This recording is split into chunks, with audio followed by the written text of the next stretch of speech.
Good morning, rail fans. Thursday morning, I am on vacation in Prairie du Chien, southwest corner of Wisconsin. And what you see behind me are Wisconsin Southern grain cars, kind of wrapped in a circular track around I think it's a transload facility. If I pan this way, you might be able to see that there's some barges. Yeah, in the background, there's some barges there. And that's not really why I'm here. Why I'm here is that probably 15 years ago, when I was on vacation, I noticed that there was what appeared to be like a Milwaukee Road freight car graveyard down here. Along the lakeshore was a collection of just random either passenger cars, freight cars, wooden box cars, or stock cars, I guess they'd be called, just all rotting away down here. And of course, that was before I owned a drone, so I didn't really want to poke around too much and get arrested. But what was really cool about the area was that there's a collection, and I mean a huge collection, of Milwaukee Road bay window cabooses. It's almost like somebody just bought a whole pile of them and dumped them down here to rot. Well, got some news for you here today. They might not be rotting as much as we thought. Just on the other side of these cars, you might be able to see in the background there. I'm gonna take my drone and go look at some stuff. So I'm pretty excited about this. This is the exact reason I have my drone, so I can look at stuff without getting in trouble. So enjoy this catch. As far as I know, not too many people have seen this yet. So have a good day.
So once again, rail fans, I am just outside of Prairie du Chien, and what I'm looking at here is pretty darn clearly a turntable bridge. Turntable bridge meaning if you have a turntable during the steam era, there is a bridge that the train would sit on. As you can see, here's a big giant roller bearing that would have run on the rails that went around the turntable pit. I am not aware of which railroad this turntable pit came from, or this turntable bridge.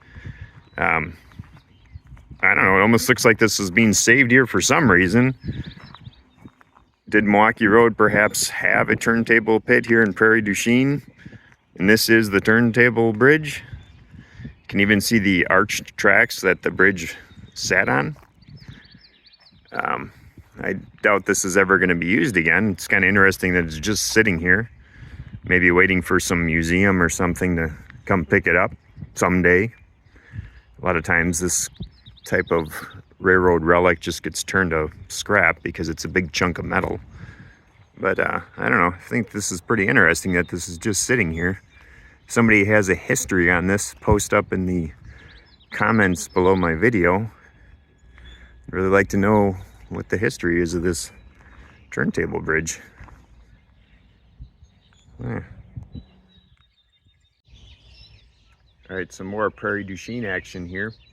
So you've probably just seen the video with the caboose, and pretty close to where the cabooses are is this other string of freight equipment. No idea where it came from, no idea if it's gonna ever go anywhere, but it's kind of like a little railroad museum. And as you can see behind me, there's a large crane, a couple passenger cars, and some maintenance away vehicles sitting off to the side. Gonna try and fly my drone by all this stuff. Please be patient with me. I'm not very good at flying my drone, and there's some power lines and things to contend with, so this might be choppy video, but I just want to get pictures of this stuff in case it ever goes away, and so you can see it as well. So enjoy this catch of this very strange Prairie du Chien ex-Milwaukee Road Museum. Have a good day.